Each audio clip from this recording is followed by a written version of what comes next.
Novel دی mafia gang, writer ذیحان شیخ، قسط number 5۔ کومل اپنے کمرے میں بیٹھی کسی گہری سوچ میں ڈوبی ہوئی تھی۔ کسی خیال کے تحت اس نے اپنا سیل فون اٹھایا اور کسی کا نمبر ڈائل کیا۔ رنگ ہو رہی تھی، دوسری ہی بیل پر کال اٹھا لی گئی۔ ہیلو، میں تمہیں ایک تصویر بھیجتی ہوں، اس کے ساتھ کیا کرنا ہے تم اچھے سے جانتے ہو۔ دوسری طرف سے کچھ کہا گیا اور رابطہ نقطہ ہو گیا۔ مس ایرا خان، تم نے مجھے سب کے سامنے تھپڑ مارا ہے نا، اب میں تمہارا وہ حشر کروں گی کہ تمہاری روح تک کانپ جائے گی۔ اس کے چہرے پر شیطانی مسکراہٹ تھی۔ گھڑی کی سوئیاں رات کے 3 بجا رہی تھی، ہر طرف مکمل گہری خاموشی تھی۔ مافیا گینگ دبے قدموں بیسمنٹ کی طرف بڑھ رہی تھی، ان کے ہاتھ میں ایک بڑا بیگ تھا۔ ہارس، تم ادھر ہی رہو، کاشان بھائی گھر پہ نہیں ہے، وہ کبھی بھی آ سکتے ہیں۔ ایرا نے اس کو باہر دیتے ہی روک دیا۔ اوکے، تم لوگ جاؤ۔ وہ وہیں کھڑا ہو کر پہرا دینے لگا۔ مافیا گینگ بیسمنٹ کے اندر داخل ہوئی۔ فارس نے بیگ کو ٹیبل پر رکھا اور ایرا جس اسلحوں کا کہہ رہی تھی وہ لوگ بیگ کے اندرونی خفیہ جگہوں میں رکھ رہے تھے، اور اس کو اتنی مہارت سے پیک کر دیا کہ کوئی تلاشی لینے کے بعد بھی نہیں جان سکتا تھا۔ انہیں اپنا کام مکمل کرنے میں تقریباً آدھا گھنٹہ لگا تھا۔ یار، او ہارس نے کچھ کہنے کے لیے منہ واہی کیا تھا، خارجی دروازے سے کاشان اندر داخل ہوا۔ اس کو دیکھ کر ہارس کے چہرے کی ہوائیاں اڑ گئیں۔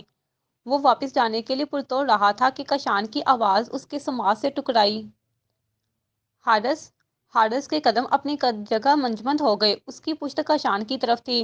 تم بیسمنٹ کے پاس کیا کر رہے ہو؟ اس کے پاس آتے ہوئے پوچھ رہا تھا۔ وہ کاشان بھائی، مجھے نیند نہیں آ رہی تھی تو ایسے ہی ٹہلتے ہوئے یہاں تک آ گیا، اس نے ذرا اونچی آواز میں کہا۔ مافیا گینگ جو بیسمنٹ سے باہر آنے والی تھی، ہارس کی آواز سنتے ہی وہیں ٹھہر گئی۔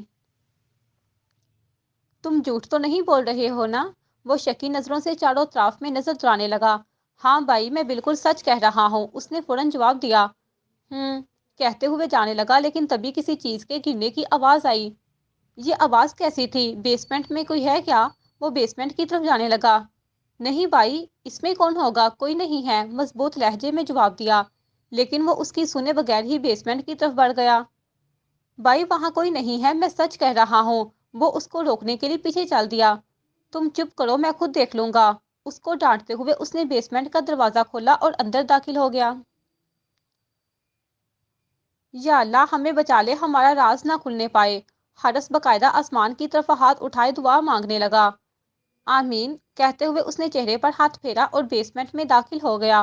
بیسمنٹ میں گپ اندھیرا تھا۔ کاشان موبائل کی ٹارچ جلائی اور اس کی روشنی میں چاروں طرف دیکھنے لگا۔ ہارس نے خوف سے آنکھیں بند کر لیں۔ آواز تو ادھر سے ہی آئی تھی، لیکن یہاں تو کوئی نہیں ہے۔ اچھی طرح دیکھنے کے بعد کاشان نے حیران ہوتے ہوئے کہا۔ اس کے کہنے پر ہارس نے آنکھیں کھول کر چاروں طرف میں دیکھا تو وہاں کوئی نہیں تھا، نہ مافیا گینگ اور نہ ان کے قیمتی اسلحے۔ وہ حیران رہ گیا، آخر یہ لوگ کہاں چلے گئے؟ پورا بیسمنٹ خالی تھا۔ دیکھا، میں نے کہا تھا نا یہاں کوئی نہیں ہے، فالتو میں آپ نے اپنا اور میرا وقت ضائع کیا، ہارس نے افسوس سے کہا۔ ایک نظر ہارس کو گھورتے ہوئے وہ چلا گیا۔ اوہ، شکر ہے خدا کا ہم بچ گئے، اس نے سکون کا سانس لیتے ہوئے کہا۔ ارے او میرے کرائم پارٹنر، جہاں بھی چھپے ہیں باہر آ جائیں، خطرہ ٹل چکا ہے، اس نے مافیا گینگ کو آواز لگائی۔ اس کے آواز دینے پر سب خفیہ کمرے سے باہر آ گئے۔ ہارس تو اس کمرے کو دیکھ کر حیران رہ گیا۔ یہ کمرہ کہاں سے آ گیا؟ پہلے تو نہیں تھا۔ وہ منہ کھولے اس کمرے کو دیکھ رہا تھا، اس کا دروازہ اینٹ سے بنا ہوا تھا۔ یہ سب بعد میں معلوم کرنا، ابھی تو یہاں سے چل، کہیں ایسا نہ ہو کاشان بھائی واپس آ جائیں، عدنان کہتے ہوئے جلدی سے زینے کی طرف بڑھا۔ بیگ یہیں پر رہنے دیتے ہیں، کسی اور وقت یہاں سے نکال لیں گے، ایرا نے کسی خدشے کے تحت کہا۔ انہوں نے بیگ کو خفیہ کمرے میں رکھ دیا اور وہاں سے چلے گئے۔ ابان، تم کہاں جا رہے ہو؟ رمیسا بیگم نے ابان کو دیکھتے ہوئے پوچھا، جو کہ ایک چھوٹا سا سوٹ کیس لیے نکسک سا تیار سیڑھیاں اتر رہا تھا۔ داد کے کزن کی شادی ہے، اس نے مجھے انوائٹ کیا ہے، اسی وجہ سے کچھ دنوں کے لیے گاؤں جا رہا ہوں، اس نے تفصیل سے آگاہ کیا۔ کیا آپ گاؤں جا رہے ہیں بھائی؟ میں بھی ساتھ چلوں گی، مجھے بھی گاؤں کی شادی دیکھنی ہے۔ رباب بھی گاؤں جانے کے لیے بضد ہوئی۔ میری گڑیا، میں تمہیں پھر کبھی لے جاؤں گا، فی الحال میں اکیلے ہی جاؤں گا، اس نے بات کا کہہ کر ساتھ لے جانے سے منع کر دیا۔ بھائی پلیز جانے دینا، میں نے کبھی گاؤں کی شادی نہیں دیکھی ہے، پلیز جانے دیں، آئی سویئر میں آپ کو بالکل بھی پریشان نہیں کروں گی، وہ اصرار کرنے لگی۔ اچھا ٹھیک ہے چلو، نہ چاہتے ہوئے بھی اس نے حامی بھر لی۔ آپ صرف آدھا گھنٹہ دے، میں ابھی تیار ہو کر آتی ہوں، خوشی سے کہتے ہوئے اپنے کمرے کو بھاگی۔ چلو گھر چلتے ہیں۔ آدھا گھنٹہ بعد تیار ہو کر آئی، ساتھ میں ایک بیگ بھی تھا۔ مافیا گینگ بھی گاؤں کے لیے نکل چکی تھی۔ ہمیشہ کی طرح وہ لوگ دو گاڑیوں سے جا رہے تھے۔ ایک کار میں فیضی اور حارث بیٹھے تھے تو دوسری میں ایرا، فارس اور عدنان تھے۔ ایئر پیس کے ذریعے ایک دوسرے سے رابطے میں تھے۔ یار پہلی بار گاؤں جا رہا ہوں، میں کتنا خوش ہوں تجھے بتا نہیں سکتا، فیضی نے خوشی سے کہا۔ تو ایسے بول رہا ہے جیسے ہم وہیں پیدا ہوئے تھے اور جوانی میں بٹر کا شہر آ گئے ہوں، عدنان نے طنزیہ کہا۔ تو میری فیلنگ نہیں سمجھ سکتا، اس وقت جو گاؤں جانے کی خوشی ہے نا، وہ لفظوں میں بیان نہیں کر سکتا۔ خوشی جھومتے ہوئے اپنے احساسات کا اعزاز کر رہا تھا۔ آج تک کوئی عاشق اپنا محبوبہ کے ملنے پر اتنا خوش نہیں ہوا ہوگا جتنا تو گاؤں جانے پر ہو رہا ہے۔ فارس نے اس کے خوش ہونے پر چوٹ کی، جبکہ ینگ جنریشن کا کہکا بلند ہوا۔ فیضی کیوں نہ ہم تیرا گاؤں اسی گاؤں میں بسا دے، کیا کہتے ہو؟ ایرا نے مذاقیہ کہا۔ ہائے تم نے تو میرے دل کی بات کہہ دی، دل پر ہاتھ رکھے کہا۔ اوے خوابوں کے بادشاہ، حقیقت کی دنیا میں واپس آ جائے، ورنہ ایک دن سوائے رسوائی کے اور کچھ نہیں ملے گا، حارث نے کسی بزرگ کی طرح ایکٹنگ کرتے ہوئے کہا۔ تو ڈرائیونگ پہ دھیان لگا ورنہ ہم گاؤں پہنچنے سے پہلے ہسپتال پہنچ جائیں گے، فیضی نے اسے گھورتے ہوئے کہا۔ گائز کار کے رائٹ مرر میں دیکھو، یہ بلیک بلو کار بہت دیر سے ہمارے پیچھے ہے، ایرا نے سب کو خاموشی سے مرر میں دیکھنے کا کہا۔ ارے ہاں، جب سے ہم لوگ گھر سے نکلے ہیں تبھی سے ہماری کار کے پیچھے ہے، فارس بغور اس کار کو دیکھ رہا تھا۔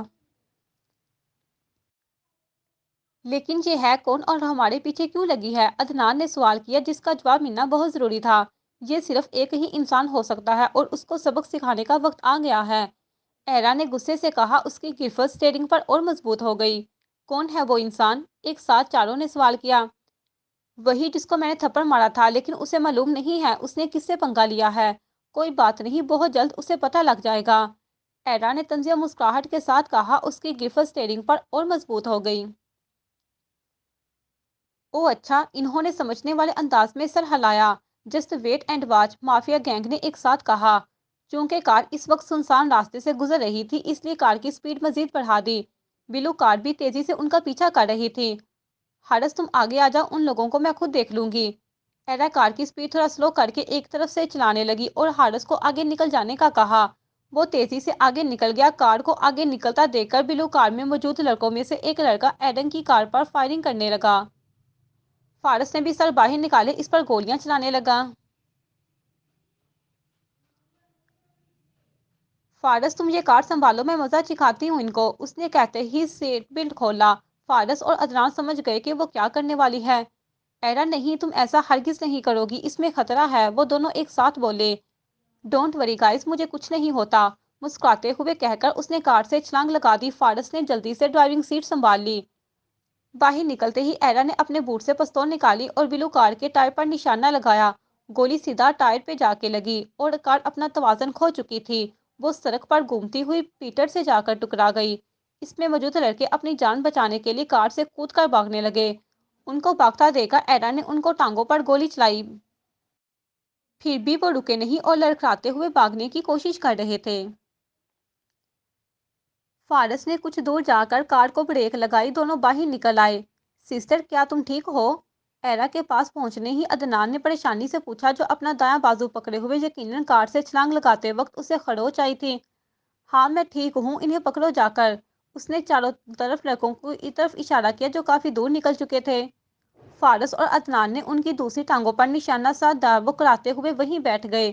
دونوں دوڑ کر ان کے پاس پہنچے، ایرا بھی ان کے پیچھے آ رہی تھی۔ ہمارے پاس مت آنا ورنہ ہم گولی چلا دیں گے، پہلے لڑکے نے گن سامنے کرتے ہوئے کہا۔ تو پھر چلاؤ گولی، کس بات کا انتظار ہے؟ فارس نے کہتے ہوئے 2 قدم آگے بڑھایا۔ دیکھو میں سچ کہہ رہا ہوں، وہیں رک جاؤ ورنہ گولی چل جائے گی، وہ خوف سے گھسیٹتے ہوئے خود کو پیچھے کر رہا تھا۔ لگتا ہے تم سے نہیں چلے گی، کوئی بات نہیں میں چلا دیتا ہوں، کہتے ہی اس لڑکے کے پستول والے ہاتھ پر گولی مار دی۔ وہ درد سے چیخ اٹھا۔ تم لوگ کس کے پالتو ہو؟ کس نے بھیجا تم لوگوں کو؟ ایرا اس لڑکے کے سر پر گن تانے پوچھ رہی تھی۔ کسی نے نہیں بھیجا ہے، دوسرے لڑکے نے خوف سے تھوک نکلتے ہوئے کہا۔ اوکے دین گڈ بائے، کہتے ہی اس نے اس لڑکے کے سینے پہ گولی ماری اور خون فوارہ بہنے لگا۔ ہم سب کچھ سچ سچ بتائیں گے، لیکن ہمیں چھوڑ دو۔ پہلے لڑکے نے خوف سے کانپتے ہوئے کہا۔ ایرا نے بتانے کا اشارہ کیا۔ ہمارے باس کی ایک گرل فرینڈ ہے، اسی نے ہمیں کہا تھا کہ تمہیں جان سے مار دیں، اور اس طرح بدلے وہ ہمیں پیسے دینے والی تھی۔ اس نے تفصیل سے آگاہ کیا۔ کون ہے تمہارا باس؟ عدنان نے پوچھا۔ جمی نام ہے اس کا۔ نام سن کر تینوں حیران رہ گئے۔ سب کچھ جاننے کے بعد ایرا نے ان میں سے 2 لڑکوں کو وہیں پر اوپر پہنچا دیا اور پہلے لڑکے کو چھوڑ دیا۔ تم جاؤ اور جا کر سب کچھ اپنے باس کی گرل فرینڈ کو بتاؤ گے۔ ایرا نے غصے سے اس کو ٹھوکر مارتے ہوئے کہا، جو کہ خوفزدہ نظروں سے اپنے ساتھیوں کو دیکھ رہا تھا۔ بھائی، گاؤں کتنا خوبصورت ہے نا؟ دیکھیں، ہر طرف ہریالی ہے، کتنی تازہ اور ٹھنڈی ہوا چل رہی ہے، سب کچھ کتنا پیارا ہے۔ رباب کار کی ونڈو سے گاؤں کی ہری بھری خوبصورتی کو بڑے اشتیاق سے دیکھ رہی تھی اور ابان سے باتیں بھی کر رہی تھی، جس کا جواب وہ بس ہوں ہاں میں دے رہا تھا، کیونکہ وہ اپنے لیپ ٹاپ کے ساتھ مصروف تھا۔ بھائی، میں آپ سے بات کر رہی ہوں۔ کوئی جواب نہ ملنے پر اس نے ابان کو پھر سے آواز دی۔ ہاں، میں تمہاری باتیں سن رہا ہوں، اس نے اسی مصروفیت سے کہا۔ پتہ نہیں آپ کس مٹی کے بنے ہیں، اتنے اباوا انسان ہیں آپ، اس نے تپے ہوئے لہجے میں کہا اور دوبارہ اپنے مشغلے میں بزی ہو گئی۔ داد بھائی، اب کیسے رہتے ہیں ان کے ساتھ؟ نہ تو خود کچھ کہتے ہیں اور نہ ہی کسی کی بات کا جواب دیتے ہیں۔ کچھ دیر بعد اس نے داد کو دیکھتے ہوئے کہا، جو کہ سنجیدگی سے کار چلا رہا تھا۔ جی جی، اس نے اسبات میں منڈی ہلائی۔ آپ بور نہیں ہوتے ہیں کیا اتنے بورنگ انسان کے ساتھ؟ اس نے ناک منہ چڑھاتے ہوئے پوچھا۔ جی، کبھی کبھی میں بھی اب جاتا ہوں، لیکن کیا کر سکتا ہوں، یہ بوس ہیں میرے، مجبوراً خاموش۔ اس کی تیزی سے چلتی ہوئی زبان کو بریک لگی جب ابان نے اس کو مرر میں گھورتے ہوئے دیکھا۔ آپ کو ڈرنے کی کوئی ضرورت نہیں ہے داد بھائی، جو بھی کہنا ہے کھل کر کہیں، میں آپ کے ساتھ ہوں۔ رباب ہنستے ہوئے کسی بزرگ کی طرح اس کو حوصلہ دے رہی تھی۔ کچھ نہیں، نفی میں سر ہلاتے ہوئے وہ دوبارہ سنجیدہ ہو کر کار چلانے لگا۔ فرحاد صاحب اور سلطان صاحب اپنی بیگمات کے ساتھ یزید صاحب کے گھر گئے ہوئے تھے، کشان بھی ان کے ساتھ تھا۔ السلام علیکم یزید صاحب۔ سلطان صاحب اور فرحاد صاحب نے گھر میں داخل ہوتے ہی سلام کیا۔ وعلیکم السلام۔ انہوں نے بھی خوش اخلاقی سے سلامتی بھیجی۔ آئیں، اندر آئیں، تشریف رکھیں۔ انہوں نے حال میں صوفے پر بیٹھنے کا اشارہ کیا۔ فریحہ، انہوں نے اپنی زوجہ بیگم فریحہ کو آواز لگائی۔ وہ کمرے سے باہر آئی اور مہمانوں کو دیکھ کر سوالیہ نظروں سے یزید صاحب کو دیکھنے لگیں۔ یہ میرے پرانے دوست سلطان صاحب اور ان کے بھائی ہیں، انہوں نے متعارف کروایا۔ او اچھا اچھا۔ عشرت بیگم اور سمرین بیگم کی طرف دیکھتے ہوئے سر کو ہلکی سے جبلش دی، جیسے انہیں سلام کر رہی ہوں۔ مہمانوں کے لیے ناشتے کا انتظام کرو، اور بھئی کیا حال احوال ہیں؟ فریحہ بیگم سے کہہ کر آخر میں انہوں نے سلطان صاحب سے پوچھا۔ دراصل ہم یہاں تمہاری بیٹی کا ہاتھ مانگنے آئے ہیں، اپنے بیٹے کشان کے لیے۔ سلطان صاحب نے بنا وقت ضائع کیے اصل بات کہہ دی۔ کچن کی طرف بڑھتے فریحہ بیگم کے قدم اپنی جگہ پر رک گئے۔ کیا واقعی میں؟ انہیں جیسے اپنی سماعتوں پر یقین نہیں ہو رہا تھا۔ ہاں بالکل، اس سلسلے میں تم سے بات کرنے آئے ہیں، اچھی طرح سوچ بچار کرنے کے بعد ہی کوئی فیصلہ کرنا، انہوں نے یقین دلاتے ہوئے کہا۔ جی بھائی صاحب ٹھیک کہہ رہے ہیں، ہمیں کوئی جلدی نہیں ہے، اور ہاں، اپنی بیٹی کی رضامندی بھی ضرور پوچھ لینا۔ فرحاد صاحب نے رضامندی پر زور دیا۔ ضرور، کیوں نہیں، وہ خوشی سے پھولے نہیں سما رہے تھے۔ فریحہ بیگم بھی ناشتہ لے کر آ گئی۔ یہ لیجیے نا، انہوں نے ناشتہ کی طرف اشارہ کیا۔ چائے پانی کا دور چل رہا تھا، مرد حضرات آپس میں باتیں کر رہے تھے، جبکہ خواتین سر جوڑے محو گفتگو تھی۔ آپ کی بیٹی نظر نہیں آ رہی، کیا وہ گھر پہ نہیں ہے کیا؟ سمرین بیگم نے پورے گھر پر نظر دوڑائی۔ جی جی، وہ دیکھی دعا آ گئی۔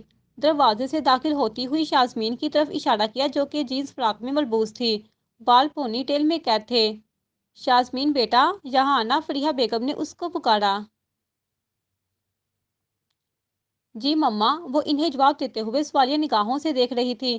اس کی آواز پر کشان نے جھکے ہوئے سر کو اٹھا کر دیکھا تو دیکھتا رہ گیا، اسے اپنی آنکھوں پر یقین نہیں آ رہا تھا۔ بیٹا، یہ تمہارے بابا کے پرانے دوست اور ان کی اہلیہ عشرت بیگم اور سمرین بیگم ہیں، اور یہ سمرین بیگم کا بیٹا کشان ہے۔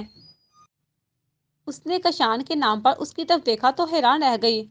آپ یہاں؟ اس نے حیرانی سے پوچھا۔ اس کے کہنے پر باقی لوگ بھی سوالیہ نظروں سے اس کو دیکھنے لگے۔ جی میں یہاں، اس نے مسکراتے ہوئے جواب دیا۔ بیٹا، کیا آپ ایک دوسرے کو جانتے ہیں؟ یزید صاحب نے سوال کیا۔ جی بابا بالکل جانتے ہیں، کچھ دنوں پہلے ہی ان سے ملاقات ہوئی تھی، اس نے جواب دیا۔ یہ تو بہت اچھی بات ہے، انہوں نے خوشی سے کہا۔ وہی نہیں، سبھی خوش تھے۔ آپ نے بتایا نہیں، آپ یہاں کیسے؟ اس نے پھر اپنا سوال دہرایا۔ آپ کے پیرنٹ سے ملاقات کے لیے آئے تھے، اس نے اس کی حیرانی دور کی۔ اچھا، کہنے پر ہی اکتفا کیا۔ ماشاءاللہ بہت اچھی بچی ہے آپ کی، سمرین بیگم نے حریم کی تعریف کی۔ جی آنٹی، بالکل صحیح کہا آپ نے، لیکن میری مما یہ بات ماننے کو تیار ہی نہیں ہے۔ ہر وقت بس نکمی نکٹو جیسے القابات سے نوازتی ہیں، اور میں بیچاری اپنی والدہ کی بزرگی کا لحاظ کرتے ہوئے خاموشی سے ان کے طعنے سہتی ہوں۔ وہ انتہائی افسوس سے انہیں بتا رہی تھی، وہ اس کی باتوں پر ہنس دی، لیکن فریحہ بیگم اپنی بیٹی کی تیز زبان پر شرمندہ ہو گئی۔ حریم، یہ کیا طریقہ ہے بات کرنے کا؟ انہوں نے اسے جھڑکا۔ ارے کوئی بات نہیں، ہمیں برا نہیں لگا، آپ کو کچھ بھی کہنے کی ضرورت نہیں ہے، سمرین بیگم نے منع کیا۔ جواب میں فریحہ بیگم صرف مسکرا سکی۔ اللہ اللہ، آپ کتنی اچھی اور پیاری ہیں، آپ کے بچے کتنے خوش نصیب ہیں جنہیں آپ جیسی ماں ملی ہے۔ فریحہ بیگم کی ڈانٹ کا اثر لیے بغیر ہی وہ پھر سے شروع ہو گئی۔ ویسے بیٹا آپ کیا کرتی ہیں؟ اشرت بیگم مزید اس کے بارے میں جاننا چاہتی تھی۔ اسلام آباد کے ٹاپ یونیورسٹی سے گریجویٹ ہوں اور جاب کرنے کا شوق ہے، لیکن مسٹر یزید صاحب اور ان کی اہلیہ اس بات کی پرمیشن ہی نہیں دے رہے، اس لیے فی الحال گھر پہ ہی رہتی ہوں۔ وہ انہیں تفصیل سے بتانے لگی۔ کشان دلچسپی کے ساتھ غور سے اس کی باتیں سن رہا تھا، جبکہ فریحہ بیگم اپنا سر تھام کر بیٹھ گئی۔ اب ہم چلتے ہیں، کافی وقت ہو گیا۔ سلطان صاحب اپنی نشست سے کھڑے ہو گئے۔ کچھ دیر اور ٹھہرتے تو ہمیں خوشی ہوتی۔ یزید صاحب بھی کھڑے ہو گئے۔ پھر کبھی صحیح، چلے اللہ حافظ، کہتے ہوئے انہوں نے خواتین کو اشارہ کیا اور دروازے کی طرف، اور الوداعی کلمات ادا کرنے کے بعد وہ لوگ رخصت ہو گئے۔ دعا، اگر تم اپنی زبان کو کچھ دیر کے لیے قابو میں رکھتی تو کیا ہو جاتا؟ گیسٹ کے جاتے ہی فریحہ بیگم دعا پر غصے سے پھٹ پڑی۔ اوفو ماما، میں نے کیا کیا ہے؟ انہوں نے جو پوچھا میں نے سب کچھ سچ بتا دیا، اور ویسے بھی کچھ ایسا ویسا نہیں کہا جس سے آپ کی یہ لمبی اونچی ناک کٹ جائے۔ دعا مزے سے کہتی ہوئی چپس کا باؤل لے کر صوفے پر بیٹھ گئی۔ میں بتا رہی ہوں آپ کو، اگر اسی طرح زبان چلتی رہی نا آپ کی لاڈلی، تو ایک دن میرے ہاتھوں قتل ہو جانا ہے اس کا۔ اب کی بار وہ یزید صاحب سے مخاطب ہوئی۔ توبہ استغفر اللہ ماما، آپ اپنی اکلوتی بیٹی، اس خاندان کے آخری چشم و چراغ کو قتل کر دیں گی؟ وہ اداس لہجے میں بولی، ساتھ ہی اپنی آنکھوں میں نہ آنے والے آنسو کو صاف کرنے لگی۔ اچھا بھائی، ٹھیک ہے، جو ہو گیا سو ہو گیا، اس میں بحث کرنے کی کیا ضرورت ہے؟ بالآخر یزید صاحب نے دونوں کو ٹوکا۔ آپ تو کچھ نہ ہی بولے تو اچھا ہے، ناراضگی سے کہتی ہوئی وہ وہاں سے چلی گئی۔ یزید صاحب نے بے بسی سے دعا کی طرف دیکھا تو کندھے اچکائے۔ سنیے جی، گھر کا راشن ختم ہونے کو ہے، کل ہی بازار جا کر لے آئیں۔ نور افشاں جو رات کا کھانا بنانے میں مصروف تھی، اپنے میاں افضل سے کہہ رہی تھی، جو کہ کھلے آسمان کے نیچے چارپائی پر لیٹا ہوا تھا۔ کچن کی کھڑکی چونکہ بڑے سے آنگن میں کھلتی تھی، اس لیے باہر کا منظر صاف دکھائی پڑتا تھا۔ ٹھیک ہے، تم لسٹ تیار کر لو، میں لے آؤں گا، وہیں سے لیٹے ہی جواب دیا۔ کل اماں کا فون آیا تھا، بتا رہی تھی کہ وہ جن کے یہاں کام کرتی ہیں ان کے بچے ہمارے گھر آ رہے ہیں کچھ دنوں کے لیے، تو اور بھی کچھ چیزیں خریدنی ہیں، خرچ بھی بچ جائے گا۔ آخری روٹی توے سے اتارتے ہوئے صفیہ سے فون پر ہوئی گفتگو بتا رہی تھی، اور ساتھ ہی خرچ کی فکر بھی ہو رہی تھی۔ تم فکر نہ کرو، ہر چیز کا انتظام ہو جائے گا، بس مہمانوں کی خاطرداری میں کوئی کمی نہ ہونے پائے۔ داہنی جانب کروٹ بدلتے ہوئے اسے مطمئن کیا۔ ٹھیک ہے جی، کہتے ہوئے دوبارہ اپنے کاموں میں مصروف ہو گئی۔ کچھ ہی دیر گزری تھی کہ دروازے پر دستک ہوئی۔ افضل نے اٹھ کر دروازہ کھولا تو سامنے ایرا کھڑی تھی۔ السلام علیکم، اس نے افضل کو دیکھتے ہی ادب سے سلام کیا۔ وعلیکم السلام، اس نے مافیا گینگ کو حیرت سے دیکھتے ہوئے جواب دیا، جن کی حالت کچھ ٹھیک نہیں لگ رہی تھی۔ کیا یہ صفیہ خالہ کا گھر ہے؟ ایرا نے اس کے پاس دیکھتے ہوئے پوچھا۔ جی جی، انہی کا گھر ہے، آئیں آپ لوگ اندر آئیں۔ افضل نے اندر آنے کا راستہ دیا، وہ لوگ اندر داخل ہوئے۔ نور افشاں کچن سے باہر نکلی۔ خوش آمدید، آئیں بیٹھیں۔ نور افشاں نے مسکراتے ہوئے چارپائی پر بیٹھنے کا اشارہ کیا اور ان کے لیے چائے بنانے چلی گئی۔ وہ خاموشی سے بیٹھ گئے۔ وہ لوگ گھر کی ایک ایک چیز کو بہت غور سے دیکھ رہے تھے۔ صفیہ بی کا یہ گھر 5 کمروں پر مشتمل تھا۔ ایک افضل اور نور افشاں کا کمرہ تھا، اور دوسرا کمرہ ان کی 12 سالہ اکلوتی بیٹی حریم کا تھا، جو کہ اس وقت گھر پر نہیں تھی۔ اور ایک مہمان خانہ تھا، چوتھا کمرہ اسٹور روم کے طور پر استعمال ہوتا تھا، اور آخری کمرہ یوں ہی خالی پڑا تھا۔ اور ایک بڑا سا آنگن تھا جہاں ترتیب کے ساتھ کئی چارپائیاں رکھی گئی تھیں اور اس پر چادر بچھا ہوا تھا۔ آنگن کے کونے میں باتھ روم تھا۔ آپ لوگوں کا سفر کیسا رہا؟ کوئی پریشانی لاحق تو نہیں ہوئی؟ افضل بھی چارپائی کے ایک سرے پر بیٹھ گیا۔ نہیں نہیں، کوئی پریشانی نہیں ہوئی، سفر اچھا ہی رہا، بس تھکاوٹ بہت ہے، عدنان نے جمائی لیتے ہوئے کہا۔ کچھ کھا پی لے، اس کے بعد آرام کر لے، اماں نے ہمیں پہلے ہی آپ لوگوں کی آمد کی اطلاع دے دی تھی تاکہ آپ لوگوں کے لیے کمرہ تیار ہے۔ نور افشاں بھی جب تک چائے اور دیگر لوازمات لے کر آ گئی تھی۔ بابی، یہ آپ کے لیے کچھ چیزیں ہیں، صفیہ خالہ نے بھجوائی ہیں۔ تازہ دم ہونے کے بعد ایرا نے سامان کا ایک بڑا تھیلا نور افشاں کی طرف بڑھایا۔ شکریہ کہتے ہوئے اس نے تھیلا لے لیا۔ اچھا جی، یہ دونوں آپ کے کیا لگتے ہیں؟ نور افشاں نے عدنان اور فارس کی طرف اشارہ کیا جو افضل سے باتوں میں لگے ہوئے تھے۔ آپ بتائیں، آپ کو کیا لگتا ہے؟ اس نے جواب دینے کی بجائے سوال کیا۔ مجھے تو یہ آپ کے بھائی ہی لگتے ہیں۔ غور سے وہ کبھی ان کو دونوں کو دیکھ رہی تھی تو کبھی ایرا کی طرف دیکھ رہی تھی، جیسے وہ انہیں ایک دوسرے سے ملانے کی کوشش کر رہی تھی۔ صحیح کہا آپ نے، یہ میرے بھائی ہیں۔ ایرا نے ذرا ہنستے ہوئے اس کی تصدیق کی تو نور افشاں بھی مسکرا دی۔ کشان اپنے روم میں بیڈ پر لیٹا ہوا تھا جو کہ شاید کسی گہری سوچ میں گم تھا، اور اس کی سوچوں کا محور دعا تھی۔ اسے وہ دن یاد آیا جب دعا سے پہلی بار اس کی ملاقات ہوئی تھی۔ او شٹ، گاڑی کو ابھی خراب ہونا تھا۔ دعا غصے سے اپنی کار کو ٹانگ مارتے ہوئے بولی۔ اف، اب میں کیا کروں؟ اس سنسان جگہ پر کوئی میری مدد کو آئے گا؟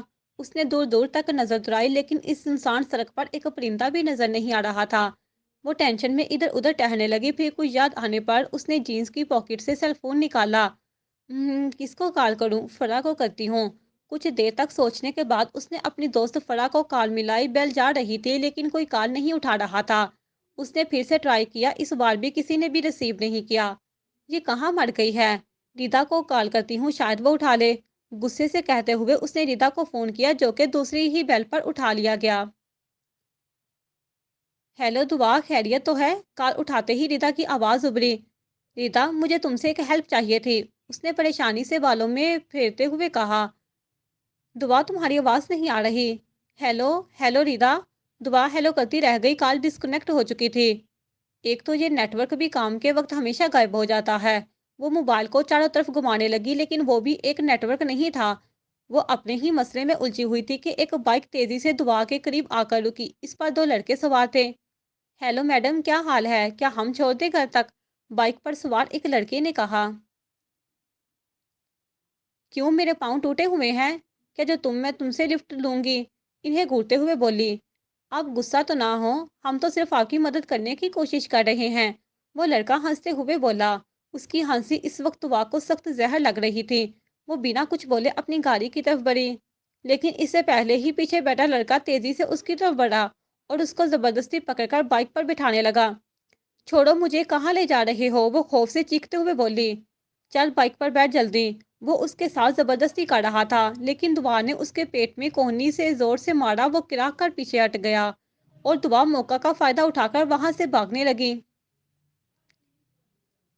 ابے وہ بھاگ رہی ہے، چل جلدی، اس کو پکڑ کہیں ہاتھ سے نہ نکل جائے۔ پہلا لڑکا اس کے پیچھے بھاگا۔ ہیلپ می پلیز، کوئی ہے؟ دعا خوف سے چلاتے ہوئے مدد کے لیے آواز لگا رہی تھی۔ وہ مسلسل دوڑ رہی تھی اور بار بار پیچھے پلٹ کر دیکھ رہی تھی۔ دونوں لڑکے اس کے قریب پہنچنے والے تھے لیکن تبھی سامنے سے آتی ہوئی کار سے وہ ٹکرا کر نیچے گر گئی۔ درد سے اس کی چیخ فضا میں بلند ہوئی۔ دونوں لڑکے بھی وہیں رک گئے۔ کیا آپ ٹھیک ہیں؟ کار میں موجود لڑکا جلدی سے باہر نکل کر اس کے پاس آیا۔ اس کی آواز پر دعا نے سر اٹھا کر دیکھا۔ پلیز مجھے ان لوگوں سے بچا لیجیے، وہ کشان کی طرف مدد طلب نظروں سے دیکھنے لگی۔ ڈونٹ وری، اب آپ سیف ہیں، اس نے کہتے ہوئے اپنا ہاتھ آگے بڑھایا جسے دعا نے جھجکتے ہوئے تھام لیا۔ تو کشان نے سہارا دے کر اس کو کھڑا کیا اور ان لڑکوں کی طرف بڑھا جو کہ کشان کو دیکھ کر بھاگنے کے لیے پل توڑ رہے تھے۔ بھاگنے کی کوشش بالکل مت کرنا ورنہ میں گولی چلا دوں گا، پینٹ سے پستول نکالتے ہوئے کہا۔ ان کے قدم وہیں رک گئے۔ اپنے ہاتھ اوپر کرو، سپاٹ لہجے میں کہا۔ انہوں نے اپنا ہاتھ اوپر کیا اور پیچھے پلٹ کر کشان کو دیکھنے لگے جو کہ بالکل ان کے سامنے ہی گن تانے کھڑا تھا۔ ان میں سے ایک نے پیر سے کشان کے گن والے ہاتھ پر مارا، گن دور جا گری